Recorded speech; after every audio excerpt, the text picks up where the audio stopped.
আসসালামু আলাইকুম, রিপন্স কিচেনের কোরিয়াতে স্বাগতম। আজকে মুরগির মাংস রান্না করব। তো আমি মাংসটা কীভাবে রান্না করি আজকে সম্পূর্ণ ভিডিওটা দেখলে বুঝতে পারবেন।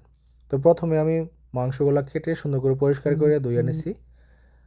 আর এদিকে আমি আদা বাটা, রসুন বাটা, পেঁয়াজ কুচি কুচি কেটে নিছি, গরম মশলাগুলো সব রেডি করে নিয়ে একটা প্লেটে রেখে দিছি। আর এখন আমি যে পাত্রে রান্না করব ওই পাত্রে মাংসগুলো ঢেলে নেব। ঢেলে নেওয়ার পরে আমার মশলাগুলো অ্যাড করব। তো এখন আমি মশলাগুলো সব দিয়ে দিলাম।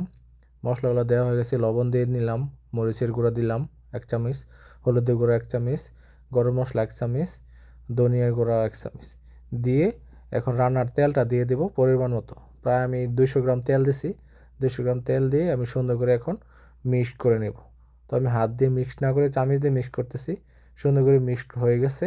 আমি এখন 10 মিনিট ম্যারিনেট করার জন্য 10 মিনিটের জন্য ডেকে রাখবো। তো ডেকে আমার শেষ। এখন আমি রান্নার চুলায় বসায় দিছি। এই তো আমার রান্নাটা মোটামুটি কষানো হয়ে গেছে। তো আমি আরেকটু কষাই নেব, আরও 10 মিনিট আমি কষাবো, লো মিডিয়াম হিটে কষাবো। তো এইদিকে দেখেন আমার কষানো হয়ে গেছে। এখন আমি আমার পরিমাণ মতো গরম পানি অ্যাড করব। তো গরম পানি অ্যাড করলে রান্নাটা ভালো হয়। তো সবাই গরম পানি অ্যাড করার চেষ্টা করবেন। তো আমি আমার পরিমাণ মতো পানি দিয়ে দিছি। এখন একটু হাই হিটে রান্না করে নেব। তো এইদিকে আমার রান্না প্রায় শেষের দিকে মোটামুটি হয়ে গেছে। তো এই মুহূর্তে আমি 2-3টা কাঁচামরিচ এখানে দিয়ে দিব, তাহলে একটা গ্রান আসবে ভালো। এদিকে আমার রান্না শেষ।